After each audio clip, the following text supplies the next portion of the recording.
Marcus Aurelius once wrote, "The impediment to action advances action. What stands in the way becomes the way." Think about that for a moment. Every regret you've ever carried, every mistake you've replayed in your mind, could actually be the very thing that propels you forward. Stoicism teaches us that regret isn't a chain holding us back. It's a whetstone sharpening our resolve. Instead of drowning in what ifs, what if you could turn those moments into fuel for growth? Today, we're uncovering 22 Stoic secrets to do exactly that, transforming regret from a weight into wings. And it starts with a simple shift, seeing your past not as a prison, but as a classroom. So tell me, when was the last time a regret taught you something you couldn't have learned any other way? One of the most powerful tools Stoicism gives us is the ability to cut through the noise of regret by asking a single question: was this within my control? The ancient philosopher Epictetus drew a line straight through life's chaos by teaching the dichotomy of control. Some things are up to us and some simply are not. Picture this: you pour years into a job only to lose it unexpectedly to layoffs. Regret might whisper, "I should have seen this coming," but the truth, external forces, market crashes, company decisions, weren't yours to command. Epictetus put it bluntly: make the best use of what is in your power and take the rest as it happens. Here's the practice that shifts everything. Grab a sheet of paper and divide it into 2 columns. On one side, list regrets tied to your choices, things you could influence, like how you spoke to a loved one in anger. On the other, note regrets anchored to circumstances beyond your reach, a missed opportunity because of timing, a betrayal you couldn't foresee. The moment you do this, something remarkable happens. The weight of regret begins to split. What you controlled becomes a lesson, what you didn't becomes a release.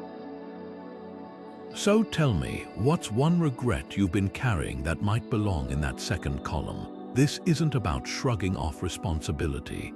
It's about redirecting energy where it actually matters.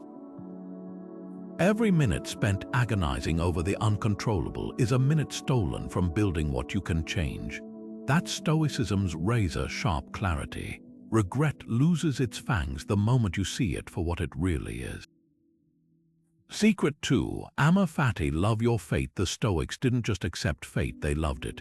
Centuries later, the philosopher Nietzsche would borrow this idea and call it Amor Fati, a fierce embrace of everything life throws at you, even the parts that sting. Because here's the truth: regrets aren't accidents. They're stitches in the fabric of your story, pulling you toward the person you're meant to become. Take Seneca, the Stoic thinker who was exiled to Corsica for 8 years on false charges. Most would crumble, but he saw it differently. In those years of isolation, he wrote some of his most profound works, later shaping Western philosophy. His exile wasn't an interruption, it was an invitation to deepen his wisdom. What if your regrets hold that same hidden door? This is where the magic happens, when you stop asking, "Why did this happen to me?" and start asking, "What did this make of me?" Think of the regret that gnaws at you most: the job you didn't take, the words you didn't say. Now imagine for a moment that it wasn't a misstep but a pivot point. The moment you lost something, only to gain something else you couldn't yet see. So here's your challenge: pick one regret, just one, and reframe it, not as a failure, but as a fork in the road that led you somewhere necessary. Because the Stoics knew something radical: the obstacle is the way, and your regrets, they might just be the sacred ground where your next chapter begins. Secret 3. The Premeditation of Adversity. There's a secret weapon the Stoics used to disarm regret before it even showed up: Premeditatio Malorum, or the Premeditation of Adversity. It sounds counterintuitive, but here's how it works. Instead of dreading failure or loss, you rehearse it in advance, not to dwell on the negative, but to strip away its power. Marcus Aurelius put it bluntly: Begin each day by telling yourself, today I shall be meeting with interference, ingratitude, insolence, disloyalty, ill will, and selfishness. Not exactly sunshine and rainbows, right? But there's genius in this. Imagine standing on stage, palms sweating, as you prepare to give a speech. Your mind races with what if I forget my words? What if they laugh at me? The Stoic approach flips the script. What if I embrace the worst-case scenario? Picture yourself stumbling mid-sentence, the awkward silence stretching, then notice something unexpected. The crowd doesn't boo, they lean in. Someone even nods in understanding. And then you keep going. That's the power of Premeditatio Malorum. It turns fear into familiarity. Here's the key: this isn't pessimism, it's emotional inoculation. By mentally walking through the very thing you dread, you drain it of shock value. The ancient Stoics trained like athletes for life's setbacks, not because they expected the worst, but because they refused to be caught off guard. Try this now. Name one fear or regret you're avoiding, maybe putting off a hard conversation or hesitating to chase a dream. Now close your eyes and play out the worst possible outcome. Sit with it, then ask yourself, could I survive this? Could I adapt? Odds are the answer's yes. And that realization, that's where resilience is born.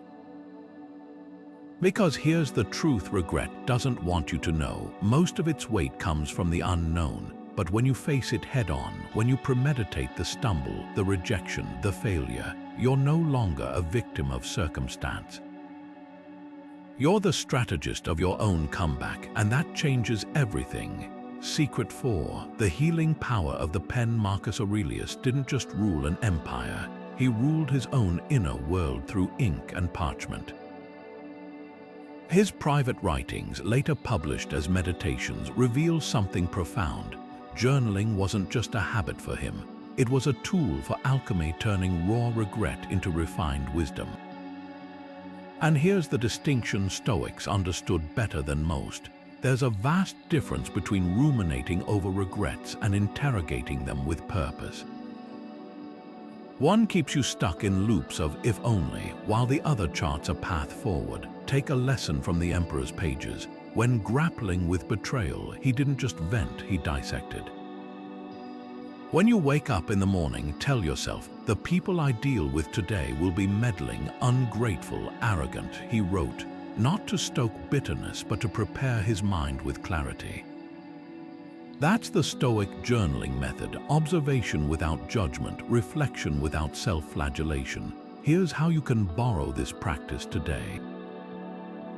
Grab a notebook and divide your page into 2 acts. First, witness. Describe a regret objectively, like a historian recording facts. No melodrama, just what happened. Then interrogate. Ask, what did this reveal about my values? Where did my control begin and end? This shifts the focus from blame to blueprint, but let's go deeper.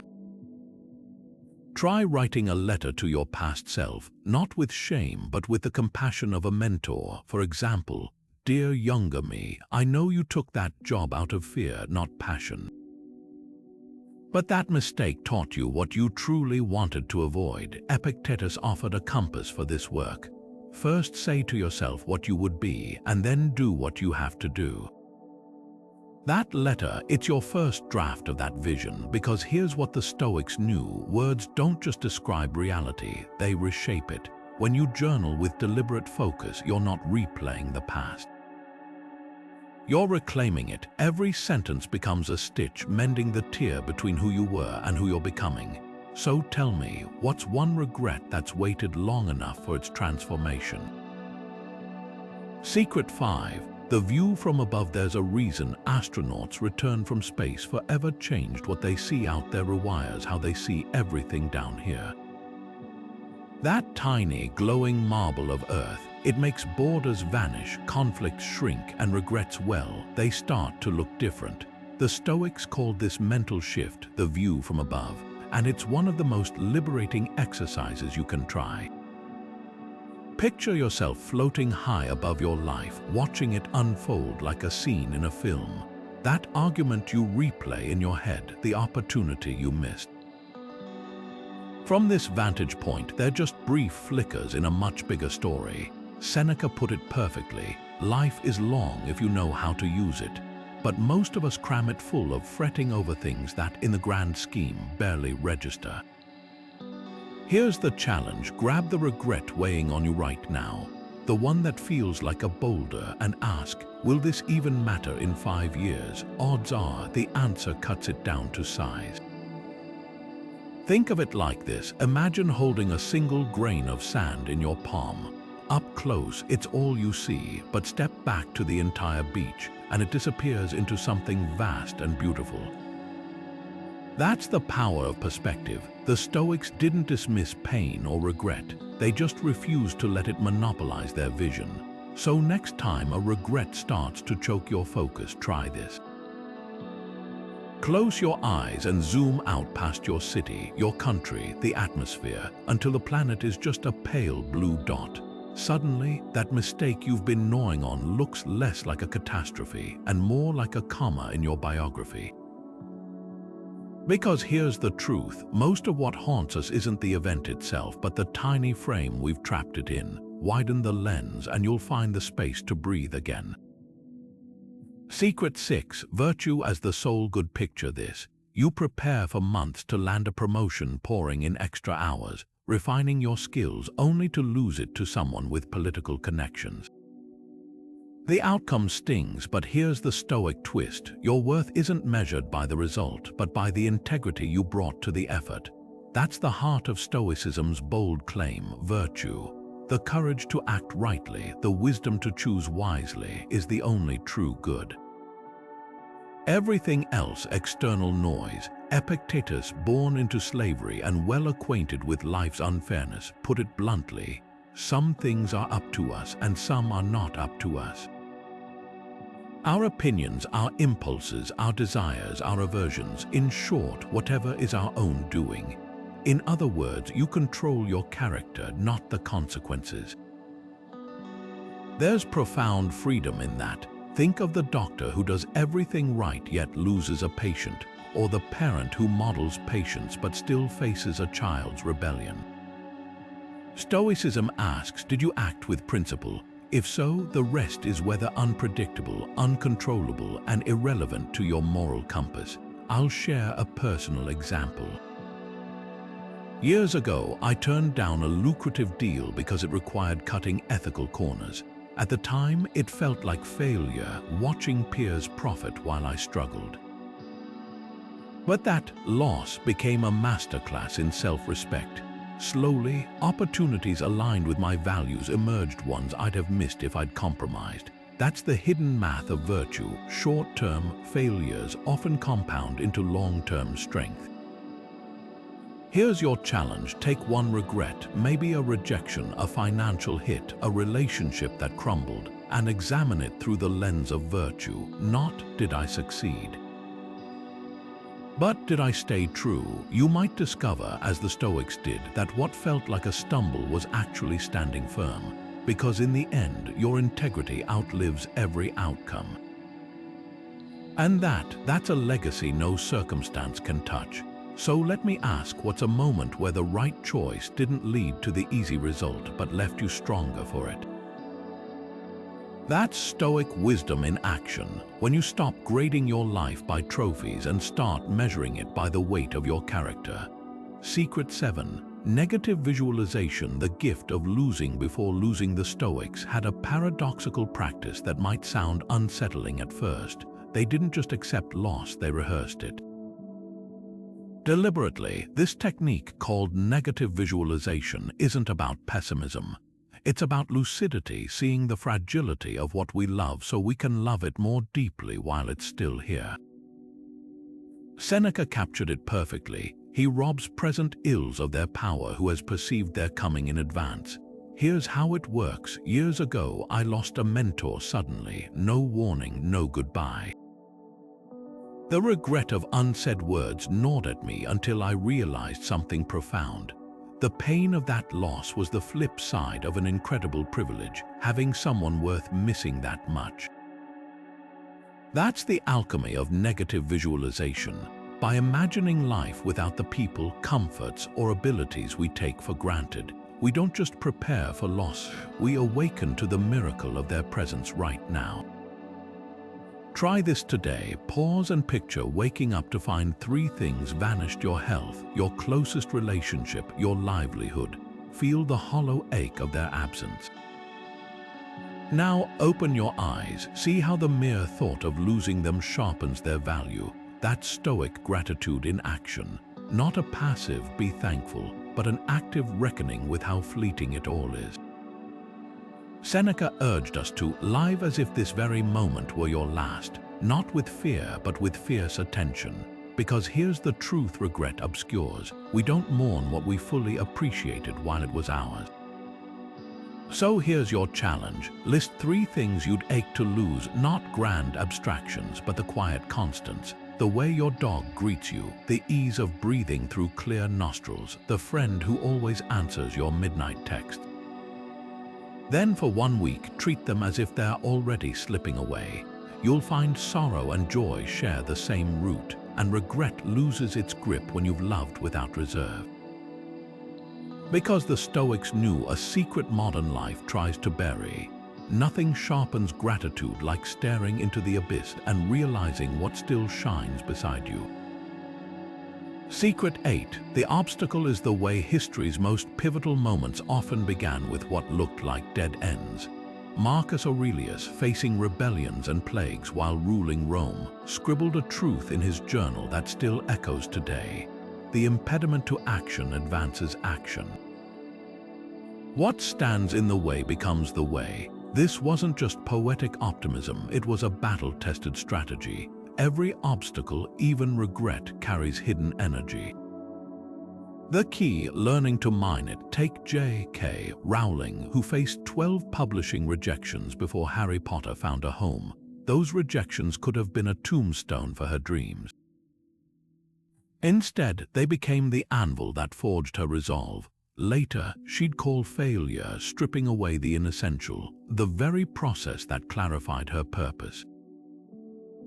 That's the Stoic shift, when you stop seeing barriers as stop signs and start treating them as detour signs pointing you toward a better path. Here's the practical alchemy.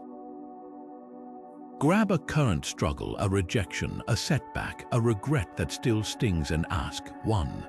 What did this reveal about my non-negotiables? Rowling learned she'd rather be rejected than compromise her voice. 2. How did this force me to adapt in ways I wouldn't have otherwise? Each no sharpened her pitch. 3. Where's the hidden leverage? Being an outsider let her redefine success on her terms. This isn't about slapping a smile on hardship. It's about recognizing that friction creates traction. The weight you've been pushing against, it's also the ground beneath your feet. So here's your challenge. Pick 1 obstacle in your life right now, something that feels like a wall. Now, write down 3 ways it could secretly be scaffolding for your next breakthrough. Because the Stoics were right all along, the thing you're cursing might be the very thing preparing you to rise. Secret 9. The art of letting go. Modern self-help often tells us to just stay positive, as if plastering on a smile could erase our deepest regrets. But Stoicism offers something far more honest and far more freeing. It's not about pretending the past doesn't hurt. It's about choosing deliberately to loosen its grip on your present. There's a Zen parable about 2 monks crossing a river. An elderly woman asks for help, and the younger monk hesitates. Their vows forbid touching women, but the older monk carries her across without a second thought. Miles later, the younger one is still fuming. How could you break your vows? The older monk replies, I set her down by the river. Why are you still carrying her? That's the heart of Stoic release. Epictetus put it bluntly. It's not things that disturb us, but our judgments about them. The regret isn't the problem, it's the endless replay in your mind, the weight you refuse to put down. Toxic positivity shouts, don't feel bad. Stoicism whispers, feel it fully, then ask, is this still serving you? Here's your ritual for release. 1. Name the regret, write it on a slip of paper, be specific. I regret not apologizing to my sister before she passed. 2. Acknowledge its lesson, add what it taught you. This taught me to speak love before it's too late. 3. Burn it, safely light the paper, watching the flames turn weight to ash. No drama, no fanfare, just a quiet declaration. I take the wisdom, I leave the wound. This isn't magic, it's neuroscience. Rituals create closure by marking transitions. That tiny act signals to your brain, this chapter is over. Because here's what the Stoics understood that modern platitudes miss: letting go isn't weakness. It's the ultimate act of strength, choosing what deserves to walk forward with you. So tell me, what's one regret you're ready to set down by the river? Secret 10. Memento Mori, the clarity of the hourglass. There's a story about a man who survived a skydiving accident. His parachute failed, and he had 12 seconds of freefall before his reserve chute caught. In those 12 heartbeats, he said, his entire life distilled into crystalline focus. The petty grudges gone, the career anxieties meaningless, the only thought left, I wish I'd loved more fearlessly. That's the raw power of Memento Mori, the ancient Stoic practice of remembering death. Not to terrify, but to terrifically clarify. Marcus Aurelius wrote, "You could leave life right now." Let that determine what you do and say and think. At first glance, it sounds morbid, but dig deeper and you'll find liberation. Death isn't just an end, it's the ultimate editor, stripping away trivialities to reveal what truly matters. Imagine holding an hourglass where the last grains could fall any moment. Suddenly, I'll get around to it someday becomes, if not now, when? Think of Steve Jobs' famous Stanford speech delivered after his cancer diagnosis. Remembering that I'll be dead soon is the most important tool I've ever encountered to help me make the big choices in life. Facing mortality didn't paralyze him, it propelled him. That's the paradox of Memento Mori. Staring into the finite makes you live infinitely more awake. Here's your challenge. Picture your own funeral. Not the flowers or the speeches, but the unspoken regrets. The words left unsaid, the adventures postponed, the love withheld out of pride.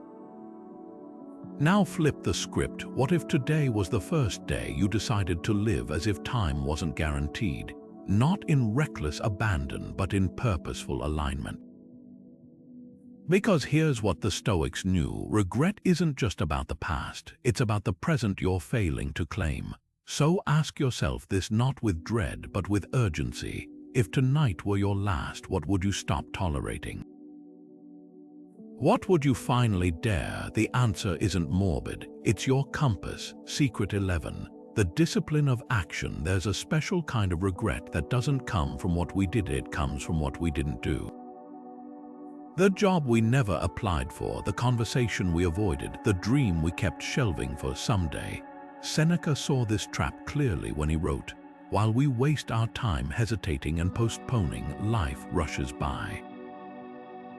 And here's the uncomfortable truth: the cost of inaction often outweighs the cost of failure. Think about the last time you agonized over a decision. Maybe a career change, a big move, or even just speaking up about something that mattered. Hours spent researching, weighing pros and cons, playing out every possible outcome only to stay stuck in the same place. The Stoics called this analysis paralysis, and it's one of regret's most cunning disguises. Because when we overthink, we're not being careful, we're just delaying the moment where courage needs to show up. But here's the good news: momentum is contagious. You don't need to leap across the canyon in one bound, you just need to take the first step onto the bridge. Consider the story of an aspiring writer who spent years dreaming of a novel but never wrote more than a few pages. Then one day, she committed to writing just one sentence each morning. Those sentences became paragraphs, then chapters, and eventually a finished manuscript. The secret wasn't motivation, it was motion. So here's your challenge right now. Identify one thing you've been putting off. Not the grand, sweeping change, but the smallest actionable step toward it. Want to start a business? Draft the first line of your business plan. Been meaning to repair a strained relationship? Send a 2-sentence text. I've been thinking about you. Hope you're well. That's the Stoic approach. Action defeats anxiety. Because here's what your future self needs you to know. Years from now, you won't regret the steps you took, even the missteps. You'll regret the chances you didn't take because you were waiting for the perfect moment that never came. The clock is ticking. What's one thing you'll do today to make sure someday doesn't slip away? Secret 12. Self-denial, the antidote to future regrets. The Stoics had a peculiar habit. They intentionally made life harder, not out of masochism but mastery. Cato the Younger, known for his ironclad discipline, would walk barefoot in snow or wear threadbare robes in winter, not because he had to, but because he could. Why? To immunize himself against comfort's seduction. As Musonius Rufus put it, how can one become temperate if one knows only luxury? How endure hardship if one has never experienced discomfort? Here's the radical truth. Every indulgence we refuse today is a regret we dodge tomorrow. Think of it like emotional strength training. When you skip the gym for months, lifting groceries feels impossible. But if you've been squatting weights, that same load feels light. The same applies to willpower. The modern world is a buffet of distractions, endless scrolling, instant gratification, the dopamine drip of notifications. And just like junk food weakens the body, unchecked comfort weakens resolve. Try this experiment. For the next 24 hours, declare a fast, not from food, but from a want. Pick something habitual but non-essential. Social media, caffeine, complaints, even sitting in your favorite chair. Notice the itch to reach for your phone, the twinge of restlessness. Now here's the key. Don't white-knuckle through it. Observe the craving like a scientist, asking, what does this reveal about what controls me? Because every time you willingly embrace discomfort, you're not depriving yourself. You're depositing resilience into your future self's account.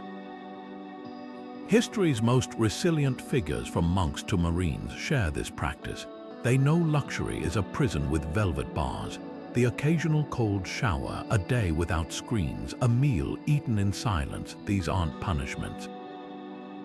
They're rehearsals for life's inevitable storms, because when hardship comes, and it will, the difference between crumbling and adapting isn't luck. It's whether you've trained in peacetime for the battles ahead. So ask yourself, what's one comfort you're ready to temporarily surrender? Not forever, just long enough to remember you're stronger than your cravings. And that realization, it's the foundation of a life with fewer regrets. Because the more you can choose to walk away from, the fewer things will ever drag you back. Secret 13. The Stoic pause. Imagine you're stuck in traffic, late for an important meeting, when suddenly another car cuts you off. Your grip tightens on the steering wheel, heat floods your chest, you're one honk away from unleashing a reaction you'll replay for weeks. We've all been there, but here's where Stoicism flips the script. That sliver of time between what happens and how you respond, that's your secret weapon against regret. Epictetus, the philosopher who transformed adversity into art, put it plainly. Between stimulus and response, there is a space. In that space is our power to choose. That gap, what modern psychology calls the Stoic pause, is where your best decisions lie. Think of it like hitting the mute button during a heated argument. Just 5 seconds of silence can mean the difference between a relationship repaired and one ruined by words you can't take back. Let's make this practical. Today, choose one triggering moment, a rude comment, a frustrating email, even a spilled coffee, and institute your pause. Count to 5 slowly. 1 Mississippi, 2 Mississippi, and ask 1. Will this reaction align with the person I want to be? 2. What's the cost of losing my cool versus letting it go? 3. How would my future self thank me for this restraint? The magic isn't in avoiding emotion, it's in refusing to let emotion hijack your integrity. Those 5 seconds, they're your daily training ground for the kind of character no traffic jam, no snippy coworker, no bad day can shake. And over time, that pause becomes more than a habit. It becomes your superpower, because here's the truth most people miss. Self-control isn't about suppression. It's about redirection, channeling raw energy into responses that leave you proud, not penitent. So the next time life cuts you off, remember, the wheel is still in your hands. Where will you steer it? Secret 14. Character over reputation. Marcus Aurelius ruled the Roman Empire at its peak, yet his private journals reveal an obsession not with power or prestige, but with an unwavering question. Are my actions just, even when no one is watching? Fast forward 2,000 years, and we live in a world where approval is quantified like follows: algorithms measuring our worth in real time, the modern tragedy. We've conflated reputation, what others think of us, with character, who we truly are when the screens go dark. Think about the last time you hesitated to do something bold because what will people say? Maybe you bit your tongue in a meeting to avoid rocking the boat, or scrolled through exquisitely curated social feeds only to feel smaller afterward. Every time we prioritize perception over principle, we trade fragments of our integrity for hollow validation. The Stoics called this the slavery of opinion, and it's the breeding ground for regret's quietest, most insidious form. Here's the liberating truth: reputation is like smoke, it shifts with the wind. Character is the fire itself, unshaken by breeze or storm. When Marcus Aurelius wrote, "It never ceases to amaze me, we all love ourselves more than other people, but care more about their opinion than our own," he pinpointed a paradox that still drains our courage today. So here's your litmus test for any decision. 1. The empty room rule. Would you still do this if no one ever found out? 2. The legacy question. When you're old, which will matter more, that you were liked or that you were true? 3. The mirror test. Can you meet your own gaze at night without flinching? Consider the artist who abandons their unique style to chase trends, only to wake up years later as a polished imitation of others. Contrast that with figures like Van Gogh, who painted Starry Night not for acclaim. He sold just one painting in his lifetime, but because his soul demanded it. Whose life feels richer to you? The next time you feel the weight of judgment pressing down before you delete that vulnerable post or swallow your truth, remember, regret doesn't come from being misunderstood. It comes from misunderstanding yourself. So let me ask, in the quietest corner of your heart, whose approval have you been seeking, and when will your own finally be enough? Secret 15. The concentric circles of control. A ship's captain doesn't waste energy cursing the wind, they adjust the sails. That's the essence of Stoicism's oldest strategy for shrinking regret, drawing your circles wisely.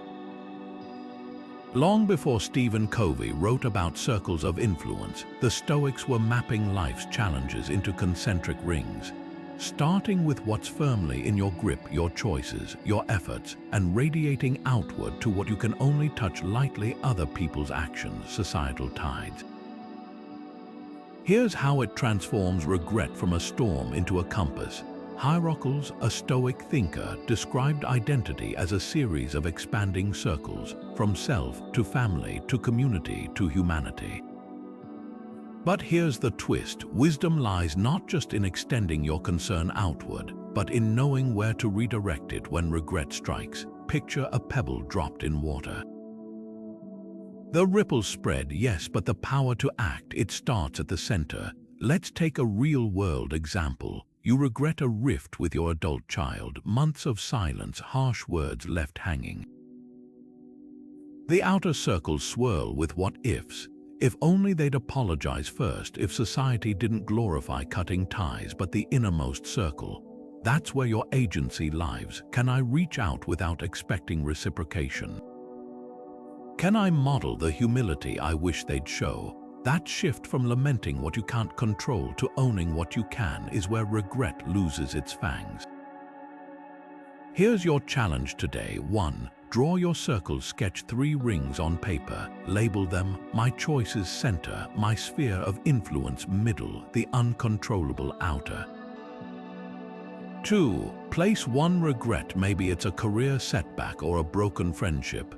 Now dissect it. What aspects belong in each ring? 3. Act on the innermost. For every minute spent agonizing over the outer circles, spend 2 taking 1 micro action in the center. Marcus Aurelius practiced this daily. Faced with betrayal, he didn't fixate on the traitor's motives outer circle. He asked, what virtue can I cultivate in response? Center, that's the alchemy, because here's what the Stoics knew. Regret isn't a monolith, it's a mosaic. And when you stop trying to rearrange every piece and focus instead on the ones your hands can actually hold, something extraordinary happens. The weight you've been carrying, it wasn't yours to lift in the first place. So tell me, what's 1 regret that's been blurring your circles? And more importantly, what's the smallest stitch you can mend today, right at the center? Secret 16. The Stoic Test. Regret as your training ground. Let's talk about Hercules, not the Disney version, but the mythic hero who faced 12 brutal labors, slaying hydras, cleaning stables, wrestling beasts. On the surface, it reads like a punishment, but the Stoics saw deeper. Each trial wasn't just an obstacle, it was an invitation, a chance to forge strength he didn't know he had. Marcus Aurelius echoed this when he wrote, "The impediment to action advances action. What stands in the way becomes the way." Here's the reframe your regrets are begging for. Every failure, every misstep, every "I should have known better" isn't proof you're off track.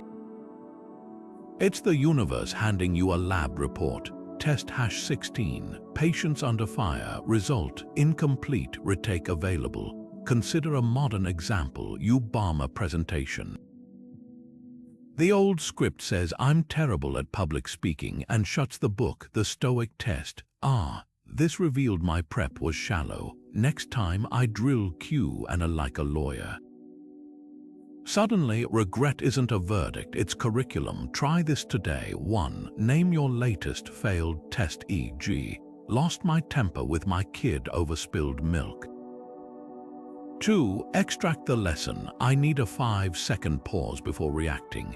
3. Rewrite the narrative. Not "I messed up, but the universe assigned me a patience drill, and I'll level up by Friday." Because here's what Hercules knew that we forget: no one grows in comfort.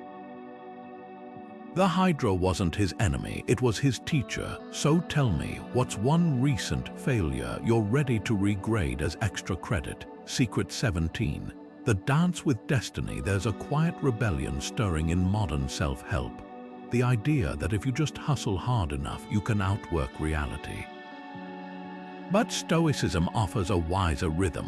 Row with all your strength, then let the wind decide your course. Cleans, one of Stoicism's earliest teachers, put it plainly: fate leads the willing and drags the unwilling. Picture a sailor gripping the oars, muscles burning as they carve through the waves.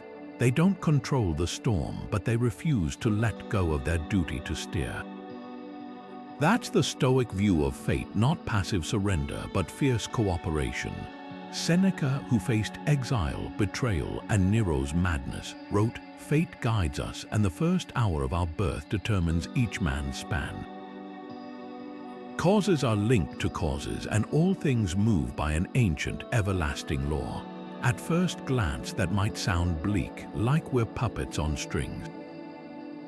But here's the twist: Stoic fate isn't about predestination, it's about preparation. The sailor doesn't curse the wind, they learn to tack against it. The parent raising a rebellious child doesn't abandon effort, they redirect it toward patience. Think of a time you fought against an unchangeable reality, a layoff, a breakup, an illness. How much energy was wasted on "this shouldn't be happening" versus "given that it is, what's my next move?" That's the pivot point. The wind isn't your enemy, resistance to the wind is. Here's your challenge. Identify one wind you've been wrestling with lately, a circumstance you can't control but keep exhausting yourself against. Maybe it's a family member's stubbornness, a market shift in your industry, or even your own aging body. Now ask 1. Where have I been white-knuckling the oars instead of adjusting the sails? 2. What small action could I take today to work with this reality, not against it? Because here's the truth the Stoics carved into stone: you'll never regret effort, only rigidity. The wind doesn't ask permission, but you always get to choose how you set your course. So tell me, what storm have you been trying to outmuscle, and what might happen if you finally learn to ride it? Secret 18. The present moment where regret loses its grip. Picture standing at the edge of a river, watching leaves drift by. Some carry traces of yesterday, words you wish you'd said, chances you didn't take. Others bear scribbles of tomorrow, fears of repeating mistakes, what-ifs about roads not yet traveled. But here's the truth: regret can't survive in the water itself, in the current moment where your feet are actually planted. That's the Stoic secret Epictetus captured when he said, "First say to yourself what you would be, and then do what you have to do." Not in the past tense, not in the future, now. Modern mindfulness and ancient Stoicism meet here in profound harmony. While mindfulness teaches observing the present without judgment, Stoicism adds a crucial layer, acting within it with purpose. Think of it like this: you wouldn't drive a car while staring only at the rearview mirror or the horizon ahead. Yet that's exactly what we do when regret kidnaps our attention. Here's the practice that bridges both worlds: a 10-minute no past/future meditation. 1. Set a timer, sit comfortably and close your eyes. 2.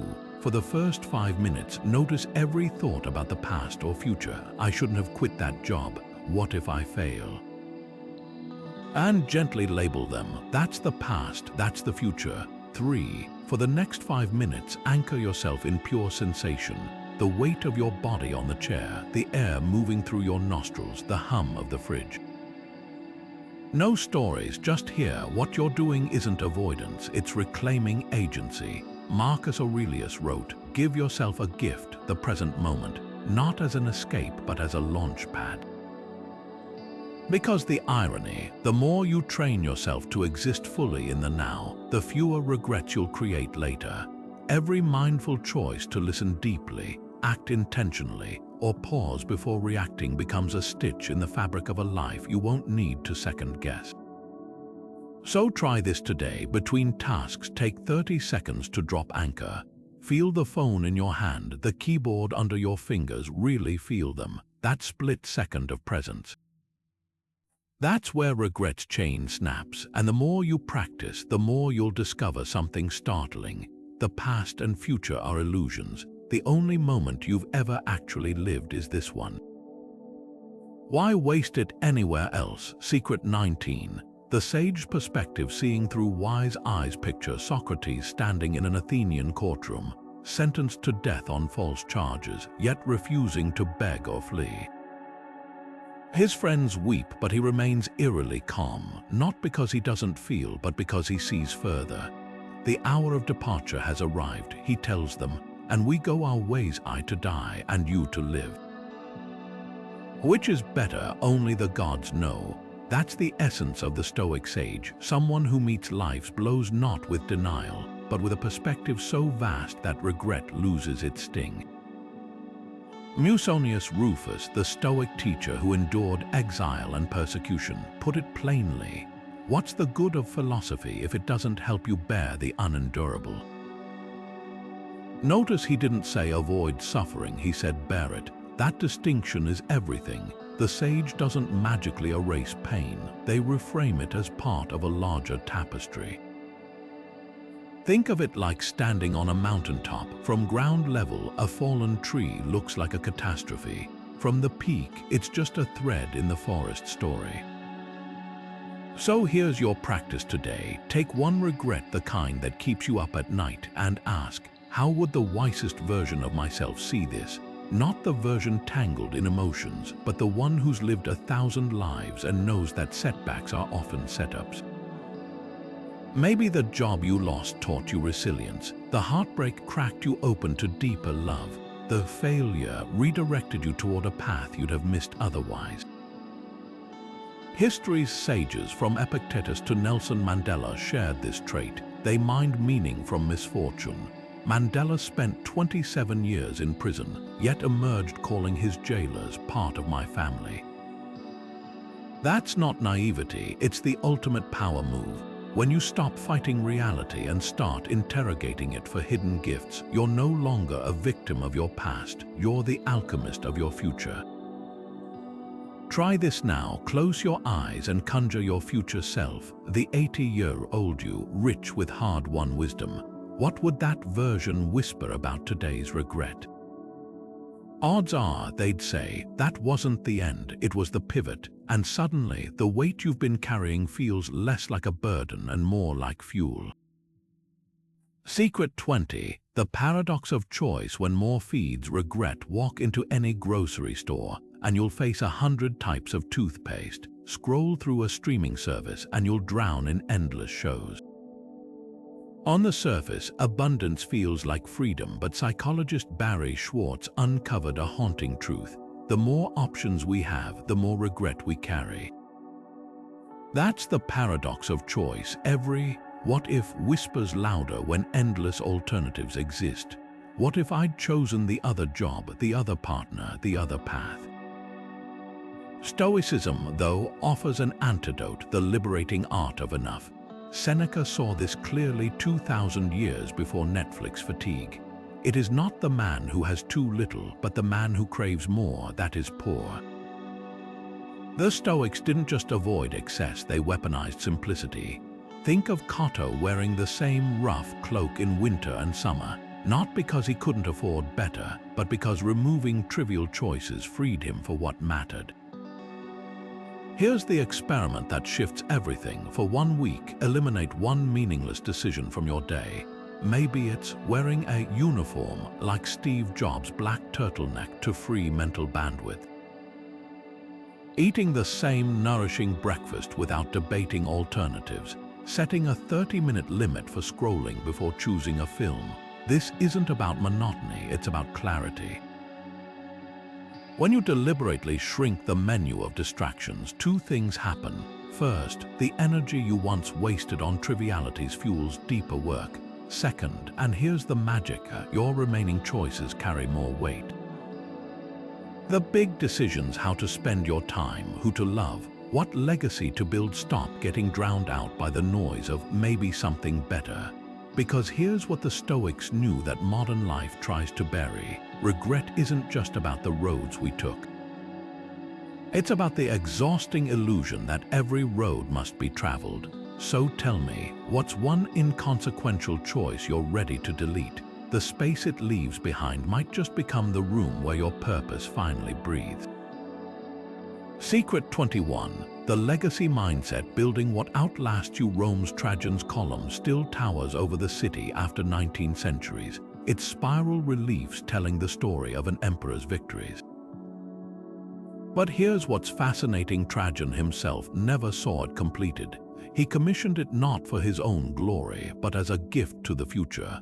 That's the legacy mindset in action, planting trees under whose shade you'll never sit. The Stoics took this further. They believed that wrestling with regret becomes trivial when you measure your life against the yardstick of eternity. Marcus Aurelius, who ruled Rome at its height, scribbled this sobering reminder in his journal. Alexander the Great and his muleteer were leveled by death in the end. Either they were received into the same creative principle, or they were alike dispersed into atoms. In other words, fame fades, statues crumble, but the echo of how you lived, the kindnesses you planted, the wisdom you shared, the courage you modeled, that's what ripples forward. So let's apply this to regret. That promotion you missed, that relationship that unraveled. Ask yourself, Will this matter in 100 years? Not to dismiss the pain, but to put it in perspective. Then pivot to the deeper question, what will matter in a century? The answer becomes your compass. Consider the Japanese concept of ikigai, the intersection of what you love, what you're good at, what the world needs, and what you can be paid for. Legacy isn't about grand gestures, it's the sum of small, purposeful choices. The teacher who stays late to tutor a struggling student, the nurse who offers not just medicine but presence. The parent who breaks a cycle of anger. None of these make headlines, all of them outlive us. Here's your challenge, write your own epitaph, not the generic loving mother or hard worker, but the specific impact you want to leave.